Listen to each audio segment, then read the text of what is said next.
Dito sa Papa Dudut Stories, ikaw ay hindi nag-iisa.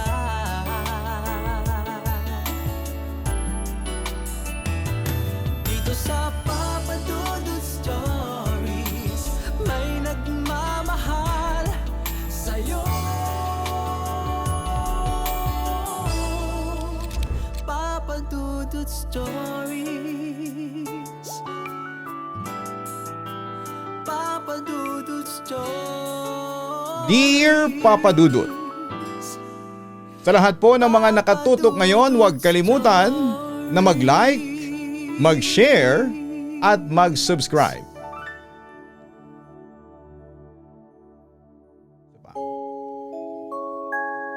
Kumusta kayong lahat?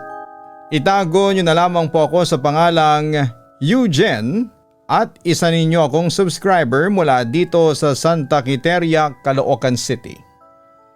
Napakinggan ko kasi ang kwento ni Emmet tungkol sa French song na Demonic.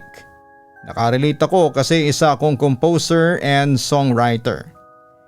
Anyway, ngayon pa lamang ay sasabihin ko na sa inyo na sumulat ako sa inyo para magbigay ng babala. Kung hindi man kayo maniwala sa akin ay okay lang. Hindi ko kayo pipilitin. Sa mga gustong mapakinggan ng aking kwento ay matyaga kong ikakwento yon sa inyo ngayon. Eugene anak, darating din ang biggest break mo, maniwala ka lang.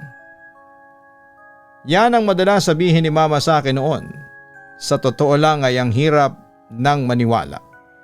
Ilang taon ko na bang naririnig yan? Mula nang graduate ako sa college hanggang sa mag-30 na ako, yan ang palaging linyahan ni mama kapag nakikita niya akong nakatulala sa harapan ng luma kong keyboard.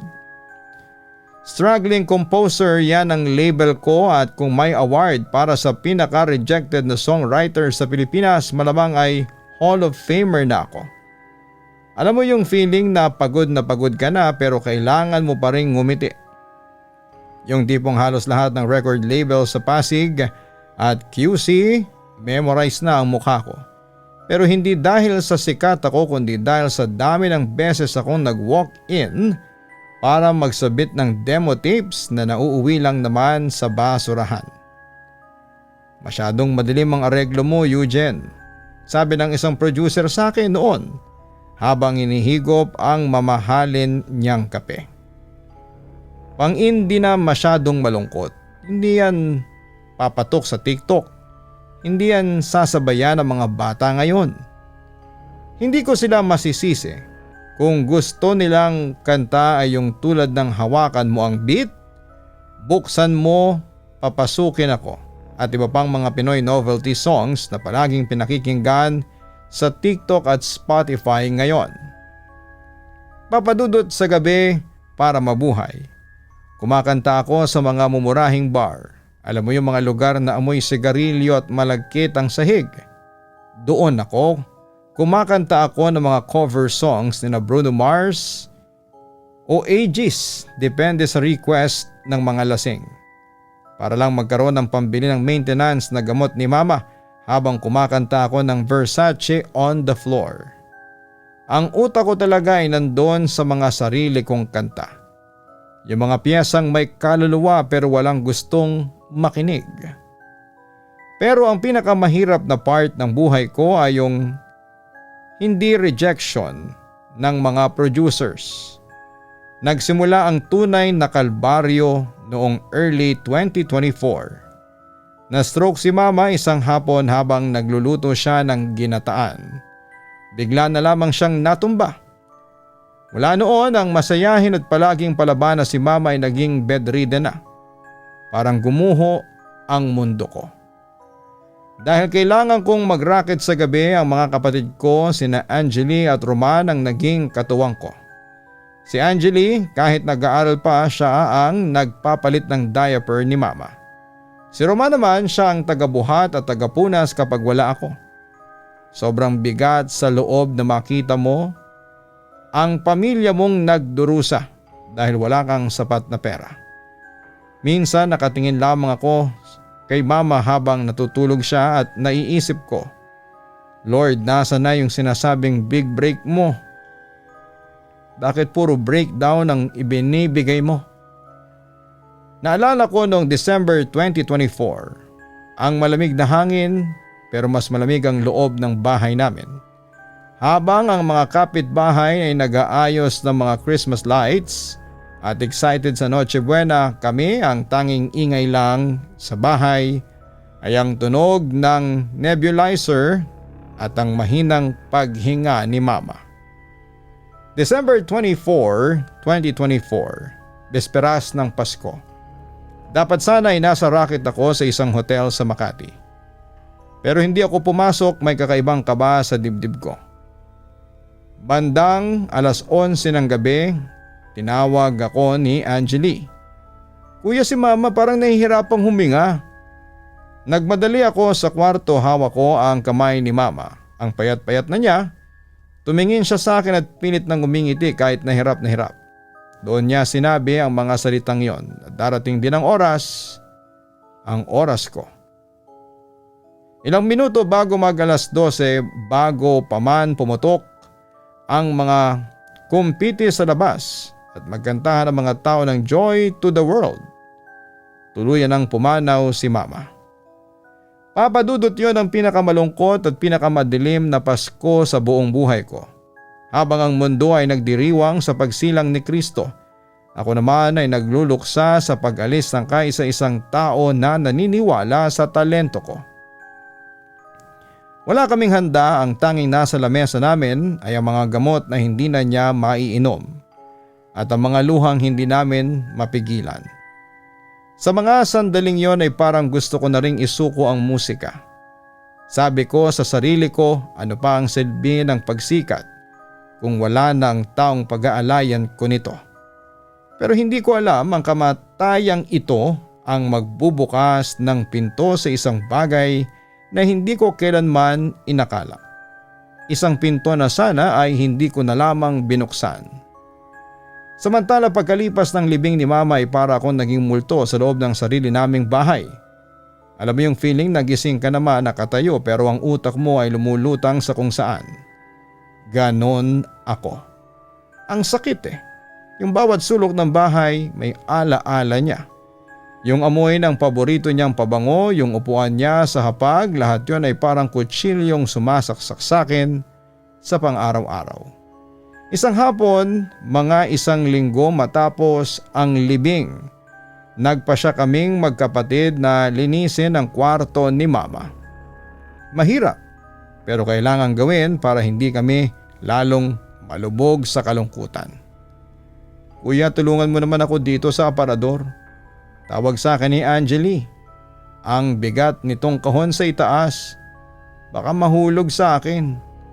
Umakyat ako sa silya at inabot ang isang lumang kahon na gawa sa kahoy. Isang baul na maliit pero mabigat. Pagbaba ko, puno ito ng alikabok. Pagbukas namin, nandun yung mga lumang litrato, mga resibo at yung mga sulat ni Papa noong nabubuhay pa siya.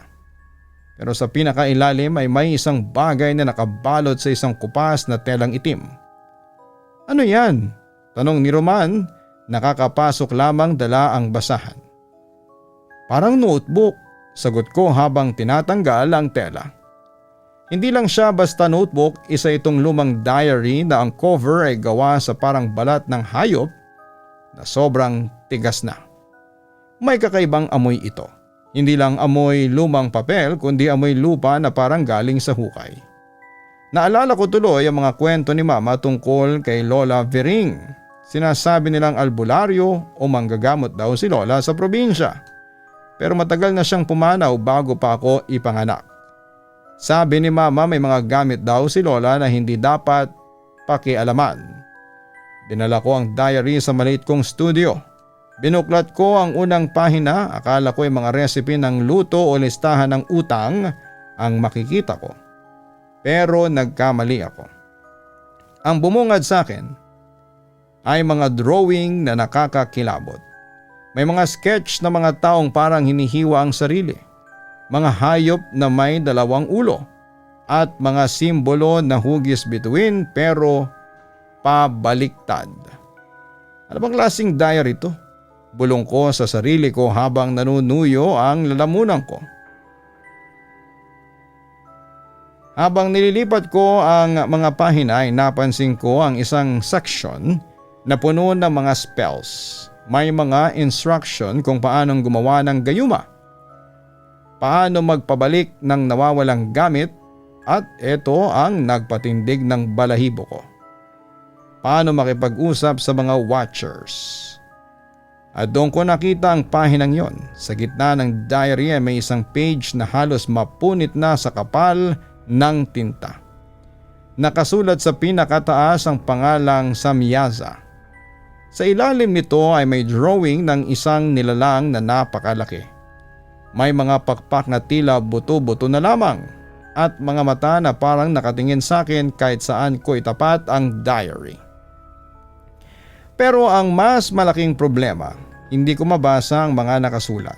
Hindi siya Tagalog at hindi English. At lalong hindi naman Espanyol. Ang mga letra ay parang mga uod na nakakabuhol-buhol.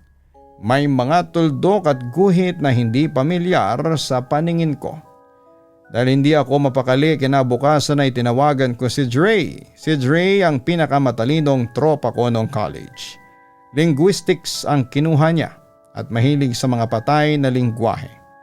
Nagkita kami sa isang coffee shop sa Katipunan para hindi masyadong halata ang kaba ko. Pare, tingnan mo nga ito, galing sa lola ko. Sabi ko sabay lapag ng diary sa lamesa. Nung una ay parang bored pa si Dre, pero nang makita niya ang mga sulat ay muntik na niyang maibuga ang iniinom niyang Amerikano. Kinuha niya ang salamin niya at dahan-dahang hinawakan ang papel. Eugene, saan mo ito nakuha? Seryoso, hindi ito biro. Seryoso niyang sabi. Bakit? Ano ba yan?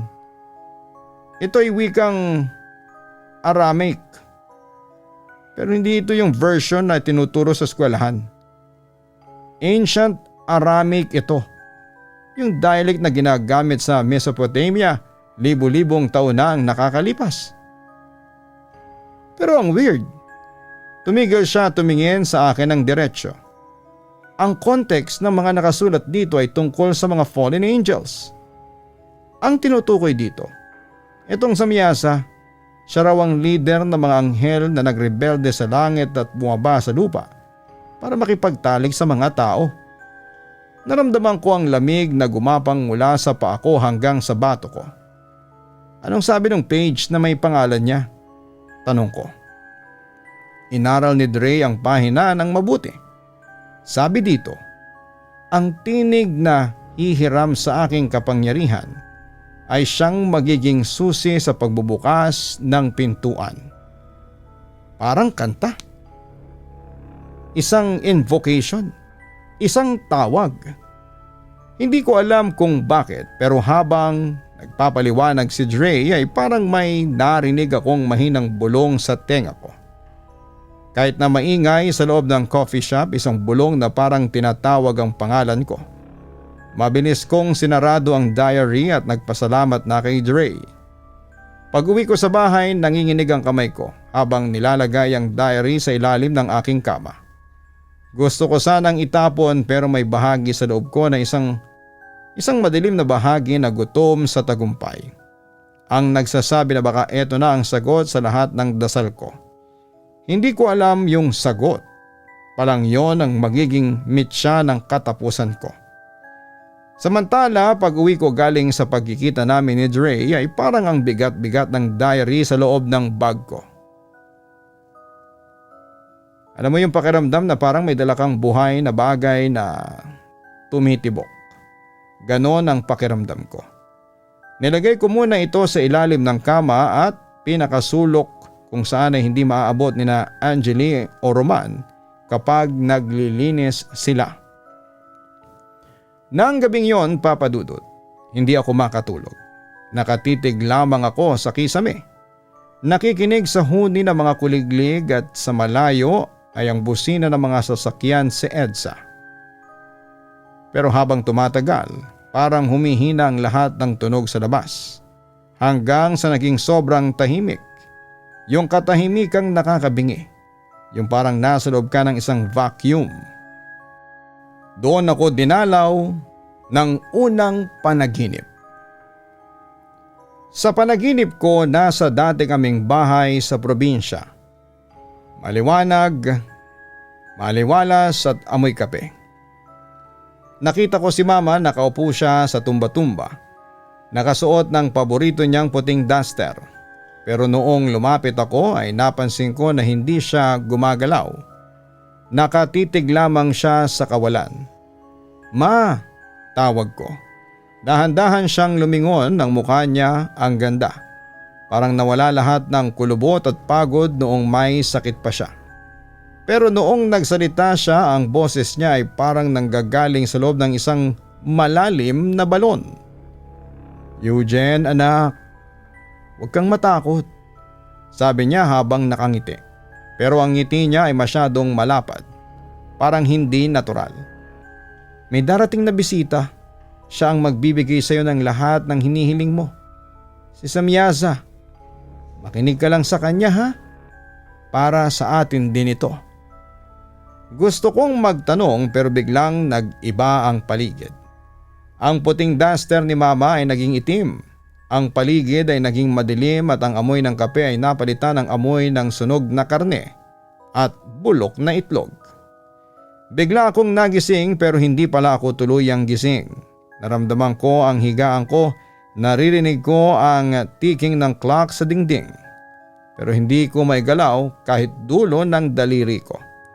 Sleep paralysis, Papa Dudut. Sanay ako dito dati kapag pagod sa racket pero iba ito. Ngayon ay ramdam ko na may mabigat na nakaupo sa paanan ng kama ko. Sobrang bigat na lumulubog yung kutsyon. Pilit kong idinilat ang mga mata ko. Sa dilim ng kwarto sa paanan ng kama ko may nakatayo. Isang anino na mas maitim pa sa gabi. Hindi siya tao. Napakatangkad niya at halos tumama na ang ulo sa kisame. Wala siyang suot na damit. Pero ang balat niya, kung balat man yon, ay parang gumagalaw na usok. Wala siyang mukha, wala siyang ilong o bibig. Pero may dalawang butas sa parte ng mata na nagniningas sa sobrang itim. Oo, nagniningas na itim. Ramdam ko ang lamig na lumalabas sa kanya. Para akong nasa loob ng freezer. "Sino ka?" Gusto kong isigaw pero ang tanging lumalabas sa bibig ko ay isang mahinang ungol. Dahan-dahan siyang lumapit. Bawat hakbang niya, parang yumayanig ang dibdib ko. Noong nasa tapat na siya ng mukha ko ay naramdaman ko ang hininga niya. Malamig na parang yelo at amoy kalsada pagkatapos ng ulan. Pero may halong amoy ng bakal o ng dugo. "Ibibigay ko ang lahat, Eugene," bulong niya. Hindi ko narinig sa tenga ko ang boses kundi sa loob mismo ng utak ko. Parang kinalos ang bungo ko. "Ang tinig mo ay magiging tinig ko. Ang musika mo ay magiging daan ko." Bigla siyang damba sa akin at doon ako tuluyang nakahinga ng malalim.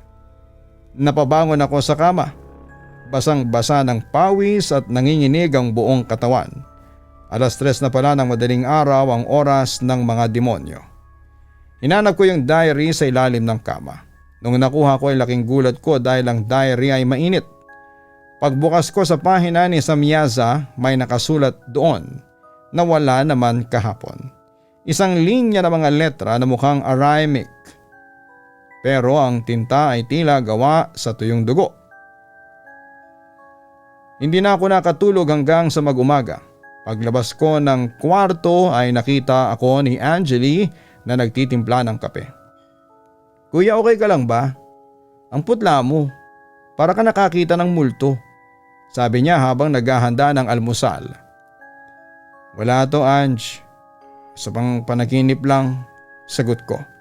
Pero sa loob-loob ko alam kong hindi yon panaginip. Alam kong nahanap na ako ng bisita ni Mama. At ang mas nakakatakot ay hindi na siya aalis pa. Lumipas ang ilang araw na parang bangungot na hindi natatapos. Sa tuwing pipikit ako ay mukha ni Samyaza o yung kakaibang boses niya ang naririnig ko. Pero habang tumatagal, imbes na matakot lang ay parang unti-unting nananaig sa akin ang kuryosidad. At aaminin ko yung desperasyon ko na sumikat at makaalis sa hirap ay unti-unting ginamit ni Samyaza para makuha ko. Isang gabi bandang 12:00 hindi na ako nakatiis pa. Binuklat ko ulit yung diary habang tinititigan ko yung pangalan ni Samyaza. Bigla na namang bumigat ang talukap ng mga mata ko.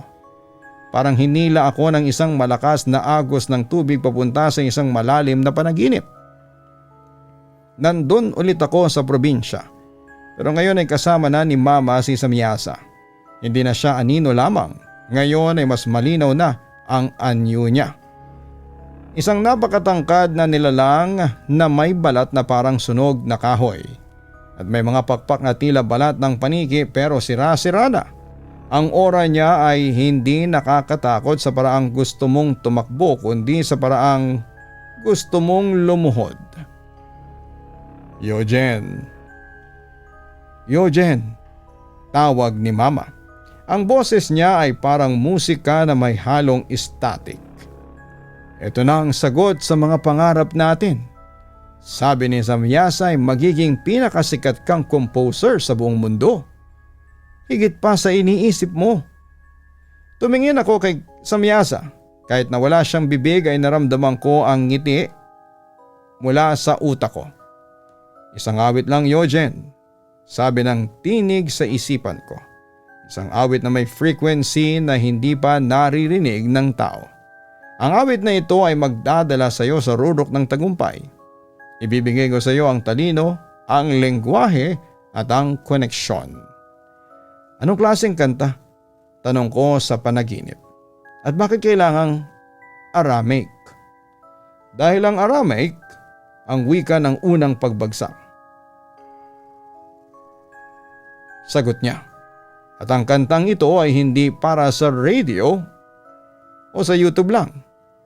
Gagawin nating pambato ito ng Israel sa Eurovision Song Contest 2027.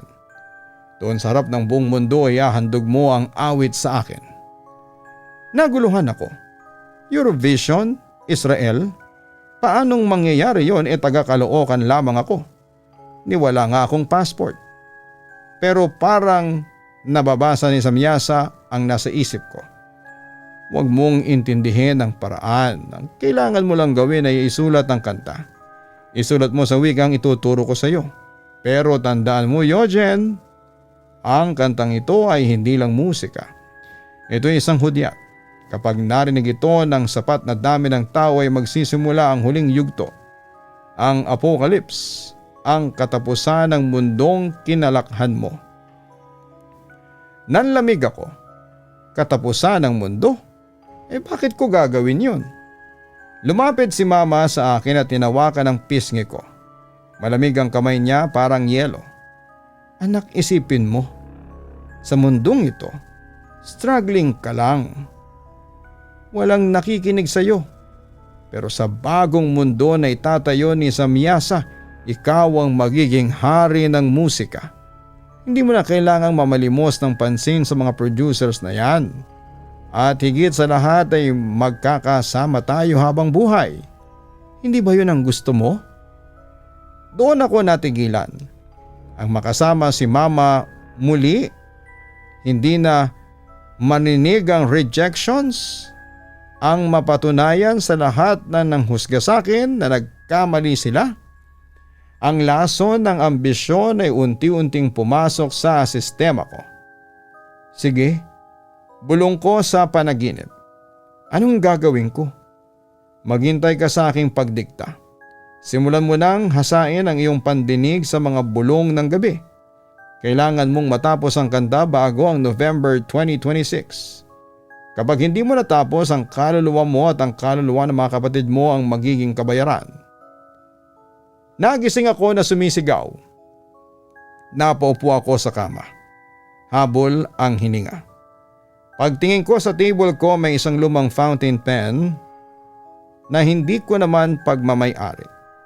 At sa tabi nito ay may isang listahan ng mga pangalan ng mga tao sa CAN, ang official Israeli broadcaster ng Eurovision. Meron ding mga pangalan na mula daw sa Israel Ministry of Culture at mga top music producers ng Tel Aviv. Sa pinakailalim ng listahan, may nakasulat na note sa wikang Tagalog pero ang sulat kamay ay kay Mama. Mag-umpisa ka na, Eugen. Malapit na tayong magkita. Nanginginig akong tumingin sa salamin. Ang mga mata ko ay tila may bahid ng itim na hindi ko mabanlawan. Doon ko na-realize na wala na itong balikan. Pumasok na ako sa isang kontrata na ang tinta ay dugo at ang kapalit ay ang buong mundo.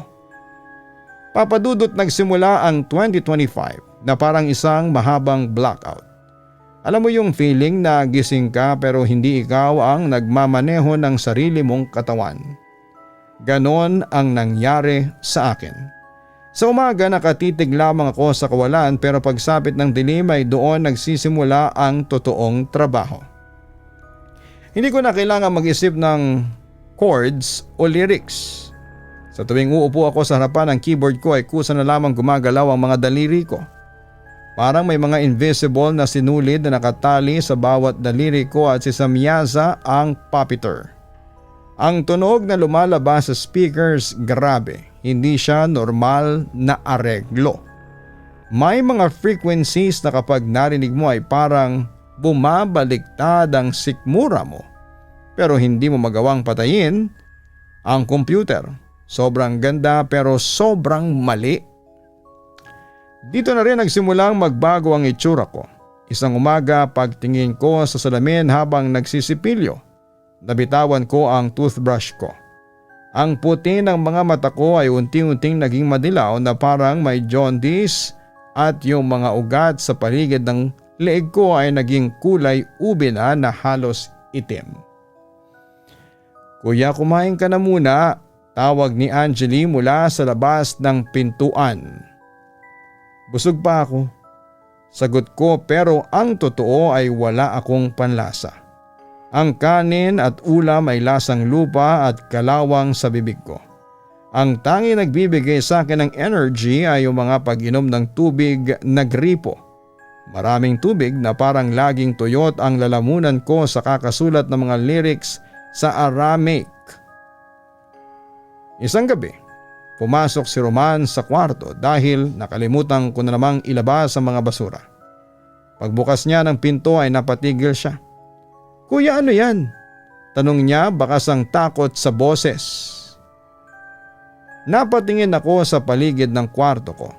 Doon ko lang napansin na ang bawat inch ng dingding ko ay puno ng mga sulat. Gamit ang uling at minsan ay sarili kong dugo mula sa mga sugat sa daliri ko. Sinulat ko ang buong score ng kantang Samyasa. Ang buong kwarto ko ay naging parang loob ng isang kabaong na puno ng mga sumpa. Lumabas ka, Roman, sabi ko. Ang boses ko ay hindi na yung sa dati. Mas malalim na ito, mas paos at parang may dalawang tao na sabay na nagsasalita sa loob ng lalamunan ko. Kuya, kailangan mo na ng doktor. Tingnan mo yung balat mo, nagbabalat na parang sa ahas. At yung amoy dito parang kang may tinatagong patay na daga. Sigaw pa ni Roman. Hindi ko siya pinansin. Nagpatuloy lamang ako sa pagtipa sa keyboard. Pero ang pinakagrabe ay yung mga gabi na hindi ko na maalala pa. Isang madaling araw ay nagising ako na masakit ang buong katawan. Nakita ko sina Angeli at Roman na nakatayo sa may pintuan ng sala. Parehong umiiyak at nanginginig. Bakit? Tanong ko. Itinuro ni Angeli ang kisame. Doon ay may mga bakas ng maduming kamay at paa, mga bakas ko. Sabi nila ay nakita nila akong gumagapang sa kisame habang natutulog. Ang leg ko ay nakapihit ng 180 degrees at bumubulong ako ng mga salitang hindi nila maintindihan. Mukha na raw akong zombie. Payat na, dilat ang mga mata at ang balat ko ay kulay abo na. Kuya, hindi na ikaw yan, hikbi ni Angeli. Si Mama, hindi yan ang gusto ni Mama para sa iyo. Pero sa isip ko ay naririnig ko ang tawa ni Samyasa. Malapit na, Eugen. Ang kanta ay nabubuo na. Hayaan mo silang matakot. Ang takot nila ay pagkain para sa himig na ito. Wala na akong pakialam sa itsura ko o sa takot ng mga kapatid ko. Ang tanging mahalaga ay ang kantang Samyasa. Pagsapit ng November 2025, natapos ko ang final version. Pero kasabay ng perfect na kanta ay ang tuluyang pagguho ng pagkatao ko. Hindi na ako si Eugen ang composer, ako na ang physical vessel ng isang demonyong naghahanda para sa huling pagtatanghal. Samantala hindi ko na matandaan kung paano ako napunta sa sitwasyong yon. Ang huling alaala ko lamang bago magdilim ang lahat ay ang pag-click ko ng save sa final master ng kantang Samyasa. Pagkatapos noon ay parang hinigop ang buong malay ko. Nang magising ako ay hindi ko maigalaw ang mga kamay at pako. Nakatali ako sa sarili kong kama gamit ang mga makakapal na nylon na lubid, yung ginagamit sa mga bangka. Masakit, baon na baon sa balat ko. Amoy insenso at kung anong matapang na langis sa buong kwarto. Kuya, sorry. Kailangan namin tong gawin. Narinig kong bulong ni Roman. Nakatayo siya sa gilid, mugto ang mga mata at may hawak na rosaryo. Si Angeli naman ay nakasandal sa pader. Hindi makatingin sa akin, humihikbi lamang. Sa paanan ng kama ko, may isang lalaking nakasuot ng itim. Si Father Ben, matanda na siya pero ang mga mata niya ay parang nakakakita ng mga bagay na hindi nakikita ng ordinaryong tao. Eugen, naririnig mo ba ako? Tanong ni Father Ben Acorda. Gusto kong sumagot ng oo, pero ang lumabas sa bibig ko ay isang malakas at malalim na tawa. Isang tawa na hindi sa akin, parang boses ng isang higante na galing sa ilalim ng lupa. Ramdam ko ang pangako na parang mababali sa laki ng pagkakabuka ng bibig ko. Ang taong ito ay akin na. Ang boses na lumabas sa akin ay naging kiskis ng bakal. Ang awit ay malapit nang matapos, wala na kayong magagawa pa. Nagsimulang magdasal si Father Ben sa Latin. Bawat salita niya parang binubuksan ang kumukulong mantika ang utak ko. Sumisigaw ako. Hindi ang demonyo ang sumisigaw. Pero ang sakit ay nararamdaman ng bawat nerve sa katawan ko. In nomine Patri et Filii et Spiritus Sancti, sigaw ni Father Ben habang winiwisikan ako ng holy water. Pagpatak ng tubig sa balat ko ay umusok ito. Literal na umusok. Eugen, parang asidong tumunaw sa balat ko yon. Doon ako nagsimulang magwala. Kahit nakatali ako ay naramdaman ko ang puwersa sa loob ko na nagpabuhat sa buong kama. Ang apat na paa ng kama ko ay umangat ng ilang pulgada mula sa sahig. Lumabas ka, Samyasa, sigaw ni Father Ben. Iuutos ko sa iyo sa ngalan ng Panginoon na bitawan mo ang anak na ito. Sa puntong iyon ay parang naging pelikula ang paligid. Ang mga gamit sa studio ko, ang speakers, ang mga papel, ang mga plaka sa dingding ay nagsimulang magliparan. Ang computer ko ay biglang nag-on at tumugtog ang kanta. Pero hindi ito yung areglo ko. Ang tunog ay parang sigaw ng libu-libong kaluluwa na sabay-sabay na nagdurusa. Nakita ko ang mukha ni Mama sa anino ng sulok ng kwarto. Nakatingin siya sa akin, umiiyak ng tugo. Anak, lumaban ka, bulong niya. Pero agad din siyang nilamon ng itim na usok. Hindi siya aalis. Sigaw ko sa wikang Aramaic. Ang katawan ko ay bumaluktot ng pabaliktad. Ang buto sa likod ko ay lumutong na parang nababasag na kahoy. Nakita ko ang takot sa mukha ni Roman pero hindi siya bumitaw sa pagdarasal. Nilipat ni Father Ben ang krus sa noo ko. Ramdam ko ang matinding init parang pinapaso ako ng bakal. Sumigaw ako ng huling beses, isang sigaw na nagpabasag sa lahat ng bintana ng bahay namin at nagpatay sa lahat ng ilaw. Sa gitna ng dilim naramdaman ko ang isang itim na usok na lumabas sa bibig ko. Malamig, madulas at amoy bulok. Pagkatapos noon ay biglang gumaan ang paligid. Nawala ang bigat sa dibdib ko, nawala ang ingay sa utak ko. Nang bumukas sa mga ilaw ay nakita ko si Father Ben na hinihingal at pawis na pawis. Sina Angeline at Roman ay agad na lumapit sa akin at kinalagan ang pagkakatali sa akin. Umiyak ako ng umiyak para kung batang nawala at nakauwi na. Wala na siya, Eugen, sabi ni Father Ben. Pero mag-ingat ka. Ang pintong binuksan mo ay hindi basta-basta na isasarado. Akala ko, Papa Dudut, ay tapos na. Akala ko dahil napaalis na si Zamyasa, sa katawan ko ay tapos na ang lahat. Pero nang gabing yon, habang tulog ang lahat ay nagising ako na nakaupo sa harapan ng computer. Ang mouse ay nasa kamay ko, ini-edit ko ang bridge ng kanta. Kahit na wala ng demonyo sa loob ko, ang bisyo ng kanta ay nandun pa rin. Para na akong adik. Hindi na ako sinasapian pero ang utak ko ay nakaprogram na para tapusin ang apocalypse. Ito ang pinaka nakakatakot. Kahit takot na ako sa kanta tuwing naririnig ko ang gawa ko'y nararamdaman ko pa rin yung kakaibang pride. Ang pride na ako ang gagawa ng pinakasikat na kanta sa kasaysayan ng mundo. Kahit na yun na ang huling kanta na maririnig ng lahat. Samantala matapos ang exorcism, akala ko ay makakabalik na ako sa dati. Yung dating Eugen na namumroblema lang sa pambayad ng kuryente at pambili ng kape. Pero nagkamali ako, ang katawan ko ay malaya na pero ang isipan ko parang bilanggo pa rin sa isang selda na ako mismo ang nagtayo.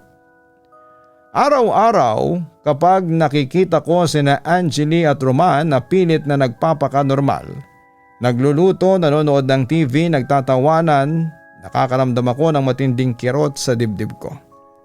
Kasi alam ko ang secret na hindi nila alam. Alam ko na ang kantang nasa hard drive ko ay mitya ng katapusan ng lahat ng tao. Isang hapon nakatayo lamang ako sa harapan ng monitor. Binuksan ko ang file ng Zamyasa. Pinindot ko ang play, ang ganda, Papa Dudut. Sobrang ganda. Ang areglo ay para bang hinahaplos ang kaluluwa mo bago ito dahan-dahang sakalin. Pero habang tumatagal ang ganda ay napapalitan ng takot. Naalala ko yung sinabi ni Zamyasa na ito ang hudyat ng apocalypse. Hindi ko ito itutuloy. Bulong ko sa sarili ko. Nanginginig ang kamay ko habang tinitingnan ang delete button. Ayoko na ng ganitong klase ng tagumpay. Kinuha ko yung diary ni Lola Vering sa ilalim ng kama. Kumuha din ako ng isang bote ng lighter fluid at dinala ko sa likod bahay. Doon sa may tambak na mga lumang kahoy, gusto ko sanang sunugin ang lahat. Gusto kong burahin ang connection ko sa demonyong yon. Patawad, ma. Sabi ko habang binubuhusan ng likido ang diary. Pero mas mahalaga ang buhay nila Angeline kesa sa kahit na anong sikat. Kumuha ako ng posporo. Pero bago ko pa man ito maikaskas ay biglang tumigil ang hangin. Ang mga dahon sa puno ng mangga ay hindi na gumalaw. Ang mga aso sa kapitbahay na kanina ay kumakahol ay biglang tumahimik. Ang init ng hapon ay napalitan ng isang lamig na tumatagos hanggang sa buto. Tumingin ako sa paligid at doon sa gitna ng usok na hindi ko malaman kung saan galing ay lumitaw si Mama. Pero hindi na siya yung Mama na kilala ko. Ang itsura niya ngayon ay parang bangkay na ilang linggo nang nakalubog sa putik. Ang mga mata niya ay wala ng laman, 2 itim na butas na lamang. Ang puti niyang duster ay puno na ng sunog at ng dugo. Eugene, ang boses niya ay parang kiskis ng tuyong dahon sa semento. Anong balak mong gawin? Ayoko na, sigaw ko at umiiyak na ako. Masama tong ginagawa natin, marami ang madadamay. Lumapit siya sa akin. Ang bawat hakbang niya ay nag-iiwan ng itim na marka sa lupa. Hinawakan niya ang kamay ko, yung kamay na may hawak na posporo. Ang balat niya ay malagkit at napakalamig. Parang hawak ko ay yelo na may halong lansa. Gusto mo bang bawiin ko sina Angeli at Roman? Tanong niya. Ang boses niya ay naging boses ni Samyasa. Malalim at mapanira. Ang akala mo ba ay natatapos ang lahat sa pagpapaalis sa akin? Kasunduan ito, Eugene. At sa bawat kasunduan, may sangla.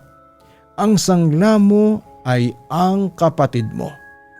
Biglang nag-flash sa utak ko ang isang vision. Nakita ko si Angeli na nalulunod sa gitna ng itim na dagat. Sumisigaw ng pangalan ko. Nakita ko si Roman na sinusunog ng buhay habang nakatali sa isang krus. Huwag mo silang saktan, pagmamakaawa ko. Napaluhod ako sa harapan ng bangkay ni Mama. Huwag mo silang madamay-damay. Parang awa mo na. Kung ganon ay tapusin mo na ang nasimulan mo. Bulong ng nilalang na mukhang si Mama. Ipadala mo ang kanta sa mga taong nasa listahan. Huwag kang lilingon. Huwag kang mag-aalinlangan. Kapag nanalo ang kantang Samyasa sa Eurovision, sa susunod na taon ay magiging ligtas ang mga kapatid mo. Sila lang ang ititira namin sa bagong mundo. Isang pananakot na may halong pangako. Ginamit nila ang pinakamahinang bahagi ng pagkatao ko, ang pagmamahal ko sa pamilya. Nawala ang vision, nawala ang lamig, nakatayo na muli ako sa likod ng bahay. Hawak ang posporo at ang basang diary. Pero hindi ko na tinuloy ang pagsunog. Binalik ko ang diary sa loob ng bahay. Pagsapit ng gabi, umupo ako sa harapan ng computer. Ang mga mata ko ay tuyo na. Wala ng luha. Binuksan ko ang email ko at isa-isa kong isinend ang demo file sa mga pangalan sa listahan. Mga producers mula sa Israel, mga creative directors at mga diplomats. Habang pinipindot ko ang send sa huling email, naramdaman ko ang isang mahinang haplos sa balikat ko. Hindi ko na kailangang lumingon para malaman kung sino yon. Alam kong nandoon si Samyasa. Nakangisi sa dilim. Naghihintay na pumutok ang unang nota ng katapusan. Patawad sa inyong lahat. Bulong ko sa madilim na kwarto. Samantala, Papa Dudut, mula nang pinindot ko ang send sa mga email na yon, para akong naglalakad sa kabaong. Ang mga buwan ng 2026 ay dumaan na parang panaginip. Hindi na ako kumakanta sa mga bar, hindi na rin ako gumagawa ng ibang kanta. Nakatitig lamang ako sa inbox ko araw-araw at hinihintay ang hatol. Dumating ang April 30, 2026. Ang init sa Caloocan ay halos hindi na matagalan. Parang pati ang panahon ay nakikiramay sa bigat ng daladala ko. Sina Angeli at Roman ay medyo panatag na ang loob dahil nakikita nilang normal na ang pagkilos ko. Hindi na ako gumagapang pa sa dingding, kumakain ng kung ano sabay na nakakasama nila at nakakausap nila ako ng matino. Pero ang hindi nila alam, sa loob-loob ko, para kong isang time bomb na naka-countdown. Isang hapon habang nakaupo ako sa tapat ng bintana at pinapanood ang mga batang naghahabulan sa labas. Biglang nag-vibrate ang phone ko sa ibabaw ng piano. Isang international number, ang country code ay 972. Israel. Tumigil ang tibok ng puso ko. Parang nanlamig ang mga daliri ko habang inaabot ang phone ko. Alam ko na eto na yon. Eto na ang tawag na magbabago sa tadhana ng tao at magsiselyo sa kapalaran ko. Hello? Pabulong kong sagot. Shalom. Am I speaking with Yogen? Isang boses na lalaki ang sumagot. Malalim ang boses niya, seryoso at may napakabigat na accent. This is Avi Chen. I am one of the executive producers of CAN, the Israeli Public Broadcasting Corporation in Jerusalem. Napatras ako at napasandal sa pader. Yes, this is Yogen. Yogen, I have to tell you, we have been listening to your submission for 3 days straight. Ang sabi pa ni Avi. Narinig ko ang pagbuntong hininga niya sa kabilang linya. Parang hirap din siyang ipaliwanag ang nararamdaman niya. We receive thousands of demos every year.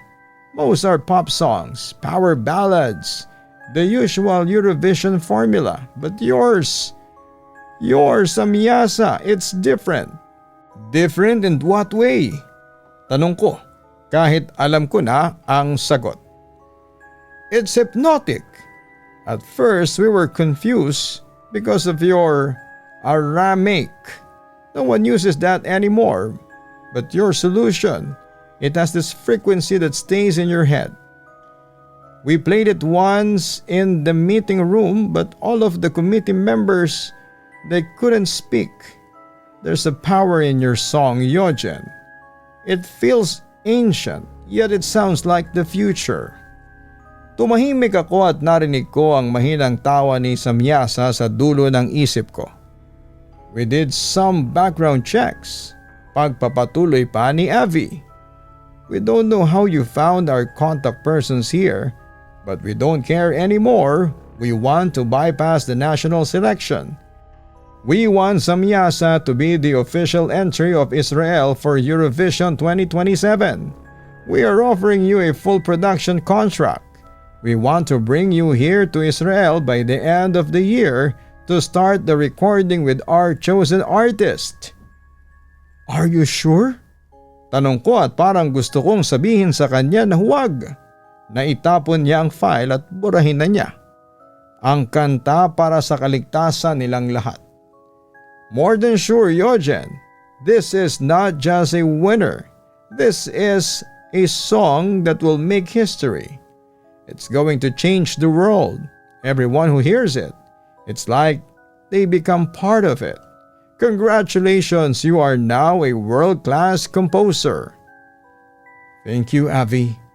Sagot ko pero ang boses ko ay parang boses ng taong bibitain. Pagkababa ko ng phone ay pumasok si Angeli sa kwarto. Kuya, sino yun? Bakit parang nakakita ka naman ng multo? Tumingin ako sa kanya ang kapatid ko. Ang inosente niyang muka ang tanging dahilan kung bakit ko ito ginagawa. Ange, tumawag yung producer mula sa Israel. Sabi ko, pilit nang umingiti. Gusto nila ang kanta ko. Hindi ko pa masyadong sigurado pero gusto niyang maging pambato ito sa Eurovision. Seryoso kuya? Sumigaw siya sa tuwa at agad na niyakap ako. Sabi ko na nga ba eh. Sabi ni mama darating yung big break mo. Proud na proud si mama sa'yo, sigurado ako. Niyakap ko siya ng mahigpit pero ang mga mata ko ay nakatingin sa litrato ni mama sa ibabaw ng cabinet. Sa litrato ay parang gumagalaw ang mga labi ni mama at parang bumubulong siya ng good job anak. Ngayon, May 2026 pa lamang, may ilang buwan pa bago ang deadline ng November 2026 para i-finalize ang lahat. Pero alam ko na ang susunod na mangyayari. Nilipad ako papunta ng Israel. Ang kantang Samyasa ay maririnig ng milyon-milyong tao. At kapag narinig nila ang huling nota, tapos na ang lahat. Napatingin ako sa labas ng bintana, ang sikat ng araw ay parang dahang-dahang nagdidilim. Kahit tanghaling tapat, ang langit ay tila naghahanda na sa pagbukas ng isang pinto na hindi na muling maisasarado. Papadudot sinulat ko ito dahil para mabawasan ang bigat na nararamdaman ng puso ko. Sobra talaga akong nakokonsensya. Kaya ngayon pa lamang ay binabalaan ko na kayo sakaling matuloy ang release ng kantang Samyaza. Hindi ko na alam kung kaya pa tayong mailigtas ng mga dasal. Sa totoo lang ay gulong-gulo na ang isipan ko. Suicidal na ako. Kaso'y hindi ko magawa kasi madadamay ang mga mahal ko sa buhay. Sa mga makakarinig ng kwento ko ay hindi ko alam kung anong kaganapan ang mangyayari sa taong 2027. Kung totoo mang apocalypse na ito, good luck na lang talaga sa ating lahat. Papadudot, hanggang dito na lamang muna ang sulat ko sa inyo. Maraming salamat at magandang araw po sa inyong lahat. Lubos na gumagalang, Yojen. Maraming salamat kay Yojen sa pag-share mo ng iyong kwento sa aming programa. Grabe, nakakatakot ang iyong kwento. Pero mga ka-online, kahit na may kilabot factor ang kwento ni Yojen, ay may aral tayong mapupulot dito. Ito ay umiikot sa panganib ng desperasyon at ang mapanirang bunga ng ambisyong walang normal na hangganan. Ipinapakita nito na sa paghahangad natin ng tagumpay at pagtakas sa hirap, madalas tayong maging bulag sa tunay na halaga ng mga bagay na sinasakripisyo natin.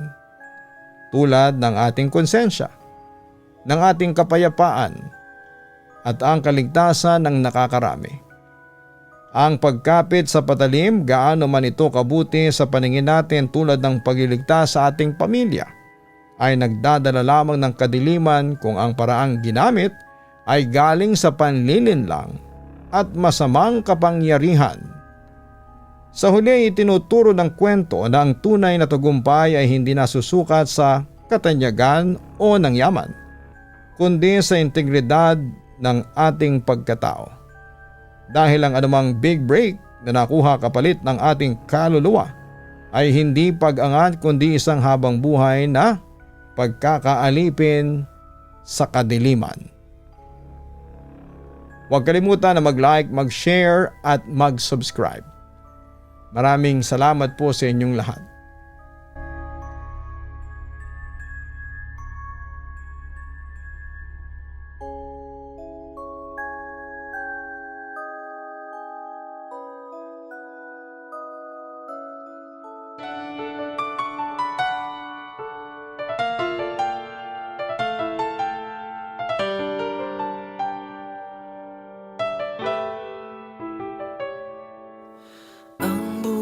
Ay mahiwaga, laging may lungkot at saya. Sa Papa Dudut Stories, laging may karamay ka.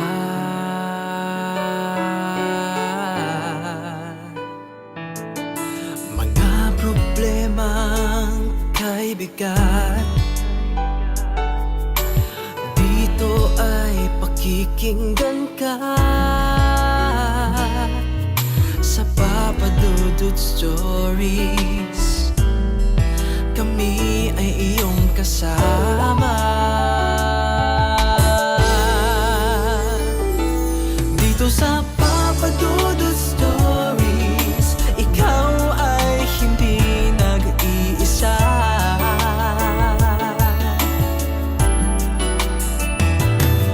Sa Papa Dudut Stories, may nagmamahal sa'yo. Papa Dudut Stories, Papa Dudut Stories,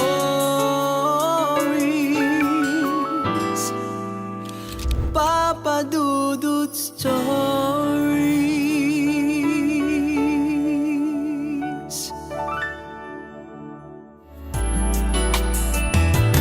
Dito sa Papa Dudut Stories, may nagmamahal sa'yo. Papa Dudut Stories. Papa Dudut Stories. Hello mga ka-online, si Papa Dudut po ito. Nag-enjoy ka ba sa ating kwento ngayong araw? Huwag kalimutan na i-share, mag-like at mag-subscribe. Maraming salamat po.